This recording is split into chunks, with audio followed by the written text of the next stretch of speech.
Portanto, os médiuns apresentam numerosas variedades nas suas aptidões, o que os torna mais ou menos próprios para a realização deste ou daquele fenómeno, deste ou daquele género de comunicação.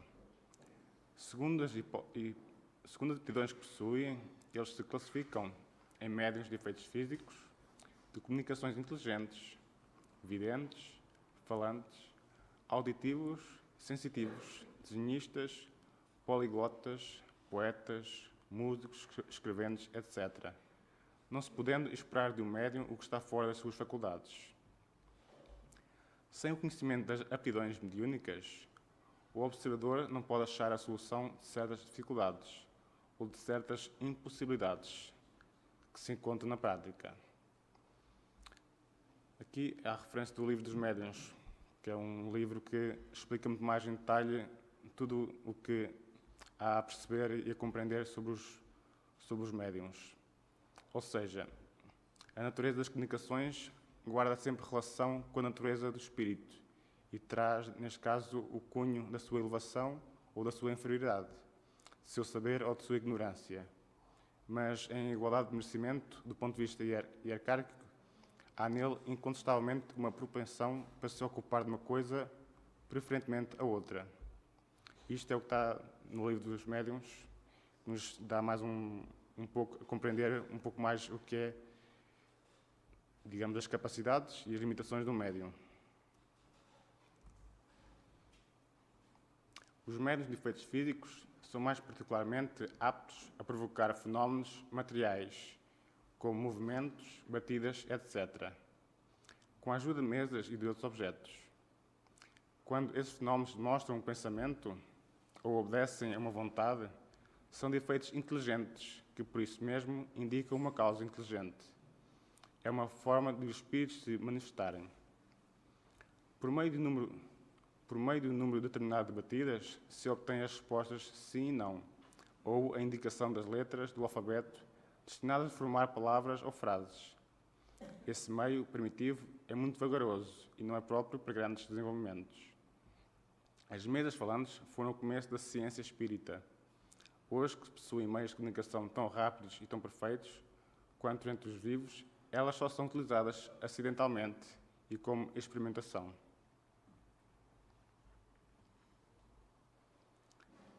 De todos os meios de comunicação, a escrita é, ao mesmo tempo, o mais simples, o mais rápido, o mais cómodo e aquele que permite um maior desenvolvimento.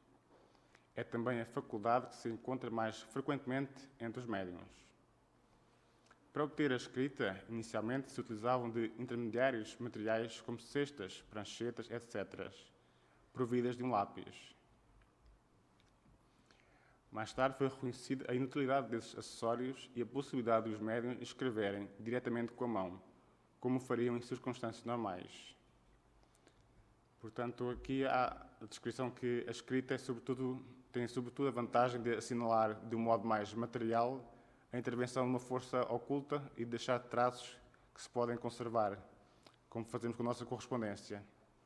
O primeiro meio de que se usou foi das tais pranchas e cestas munidas de lápis, mas realmente era para dar a entender que realmente podia existir uma ação inteligente por parte dos espíritos sobre os médiuns e trazer uma comunicação. Portanto, os médiuns escrevem sob a influência dos espíritos que se servem deles como de um instrumento. Sua mão é tomada por um movimento involuntário, que na maioria das vezes não podem conter. Certos médiuns não têm nenhuma consciência do que escrevem. Outros têm uma consciência mais ou menos vaga. Ainda que o pensamento lhe seja estranho, é isso que distingue o médium mecânico do médium intuitivo ou semi-mecânico. A ciência espírita explica o modo de transmissão do pensamento do espírito ao médium e o papel deste último nas comunicações. Mais uma vez, isto está referenciado no livro dos médiuns, onde nos é explicado com mais detalhe todos estes mecanismos.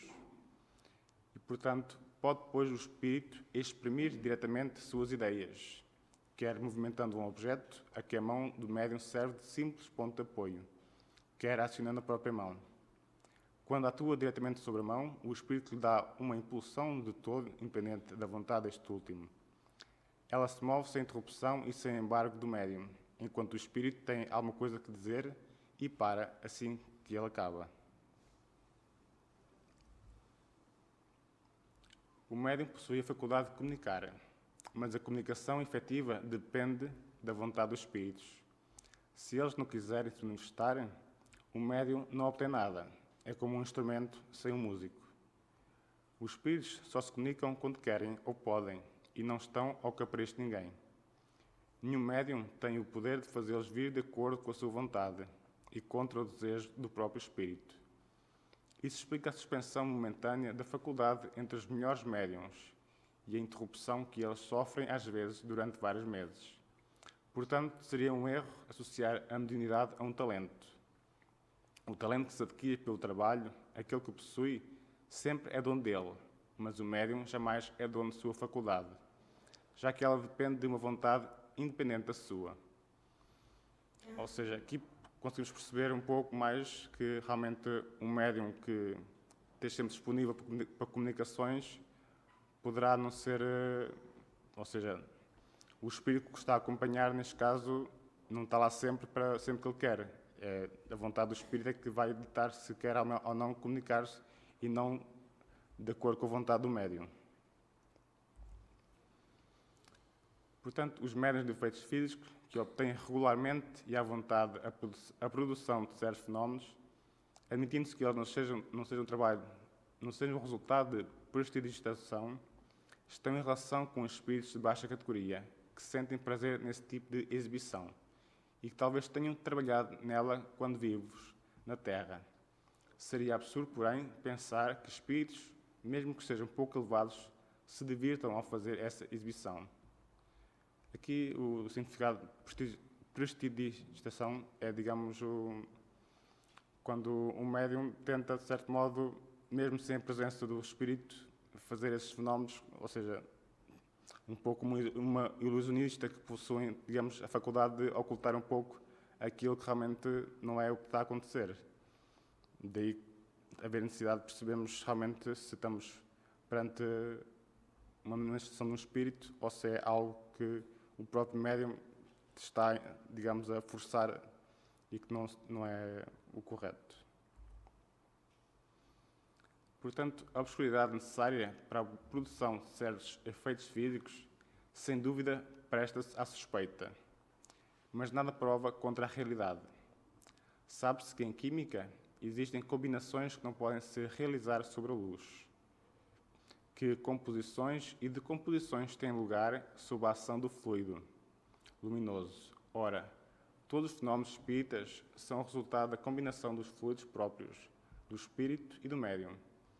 Como esses fluidos são da matéria, não há nada espantoso em que, em certos casos, o fluido luminoso seja contrário a essa combinação. As comunicações inteligentes ocorrem igualmente pela ação fluídica do espírito sobre o médium, sendo necessário para que o fenómeno aconteça que o fluido do médium se identifique com o do espírito. A facilidade das comunicações depende do grau de afinidade que existe entre os dois fluidos.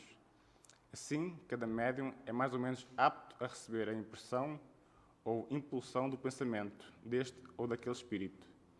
Ele não pode ser um bom instrumento para um espírito e um mau instrumento para um outro. Ele pode, aqui, peço desculpa a intuação, ele pode ser um bom instrumento para o espírito e um mau instrumento para um outro.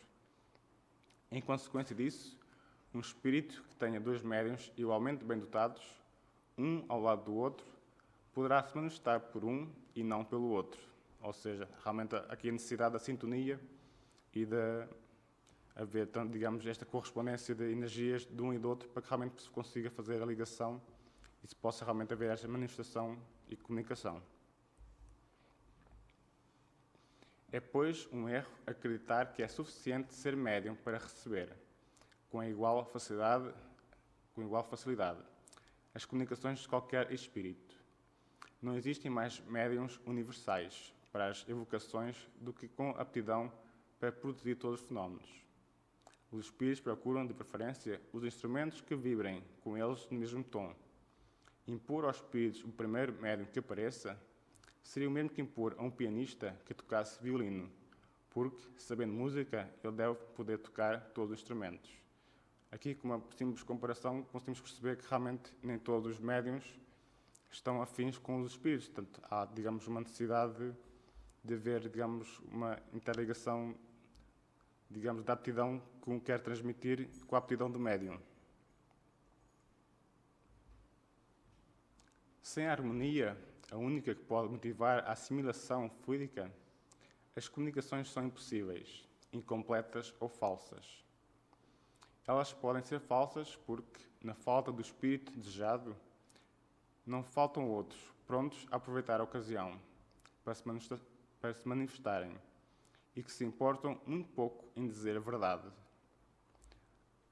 Portanto, logo aí percebemos que temos de ter algum cuidado em avaliar também tudo daquilo que é comunicado pelo Espírito, porque precisamos discernir se realmente estamos perante um Espírito de verdade, de bem, ou se está apenas dizendo coisas só para nos iludir ou para nos, digamos, dizer aquilo que a gente quer ouvir, que não é o que é necessário para nós podermos evoluir. A assimilação fluídica é algumas vezes totalmente impossível entre certos espíritos e certos médiuns. De outras vezes é o caso mais comum. Ela só se estabelece gradualmente com o passar do tempo. É o que explica porque os espíritos que têm o hábito de se manifestarem por um determinado médium o fazem com mais facilidade e porque as primeiras manifestações atestam quase sempre uma certa dificuldade e são menos explícitas. Ou seja, só com, digamos, este intercâmbio entre o espírito e o médium consecutivamente é que se vai, digamos, permitindo que a sua comunicação seja cada vez mais fidedigna e mais fácil. Porque pode-se dar o caso de o espírito querer manifestar-se pelo médium, mas o médium não estar ainda totalmente ligado com esse espírito e nem sempre é fácil a comunicação sair da forma que o espírito pretende. Daí que há necessária esta tal habituação para que, ao menos, as coisas essa comunicação possa ser cada vez mais fluídica e mais coerente de passagem da mensagem, sem ser distorcida. A assimilação fluídica é tão necessária nas comunicações pela tipologia como pela escrita, visto que, em ambos os casos, trata-se da transmissão do pensamento do espírito, qualquer que seja o meio material empregado. Não se podendo impor um médium ao espírito que se quer evocar, convém deixar que ele escolha o seu instrumento. Em todos os casos, é necessário que o médium se identifique previamente com o espírito, pelo reconhecimento e pela prece, pelo menos durante alguns minutos, e mesmo alguns dias antes, se isso for possível, de maneira a provocar e ativar a assimilação fluídica. É o meio de atenuar a dificuldade.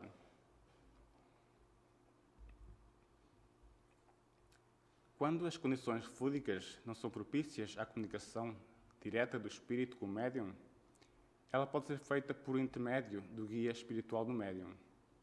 Nesse caso, o pensamento chega de segunda mão, isto é, após haver atravessado dois meios.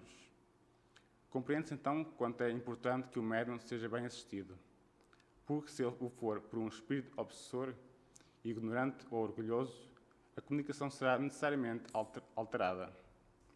Aqui podemos dar um caso simples, que é um jogo que se costumava fazer, né? Passar uma mensagem de pessoa para pessoa e realmente a mensagem, quando chegava ao fim, não tinha nada a ver com a mensagem que a pessoa inicial tinha dito. Aqui é um pouco a mesma questão. Portanto, quanto mais intermediários está pelo meio, se não houver realmente esta coerência, esta sintonia, mais difícil ainda é fazer a comunicação de forma correta. Portanto, aqui as qualidades pessoais do médium desempenham forçosamente um papel importante, pela natureza dos espíritos que ele atrai para si. Os mais indignos médiuns podem ter faculdades poderosas, porém os mais seguros são aqueles que, a esse poder, acrescentam as melhores simpatias do mundo espiritual.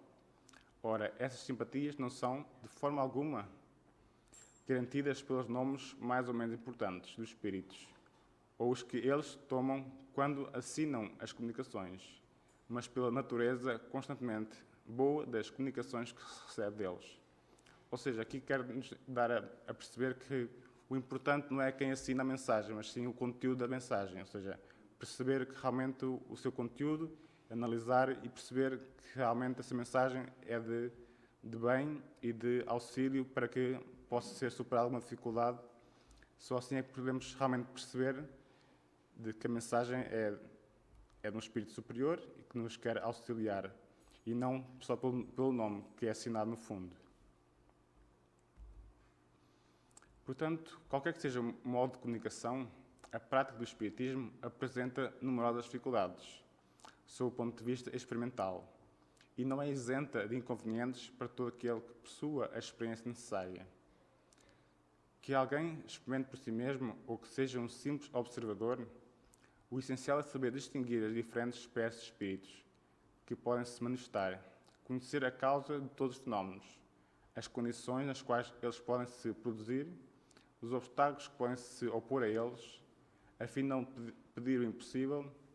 É necessário também conhecer todas as condições e todas as dificuldades da mediunidade, a influência do meio, das posições morais, etc. Portanto, mais uma vez aqui a referir que no livro dos médiuns é-nos explicado a mais detalhe todo este mecanismo e, de certo modo, permite-nos estarmos mais alertas para que possamos perceber um pouco onde é que está a fronteira e as limitações que este fenómeno tem em si. Nomeadamente, não é em qualquer local que se poderá, digamos, ter uma boa comunicação. É preciso haver um espaço também em sintonia com essa mesma comunicação. Certamente não é possível que haja uma comunicação de bem num local onde só exista desarmonia. Portanto, todos esses detalhes é-nos explicado de forma simplista nesta parte acerca dos médiuns, que nos permite, de certo modo, também avaliar um pouco melhor todos estes fenómenos e perceber um pouco mais para podermos, de certo modo, saber diferenciá-los, distingui-los das suas limitações e digamos, a fronteira entre o que é possível e o que não é possível. E deixo-vos com uma mensagem para a nossa reflexão.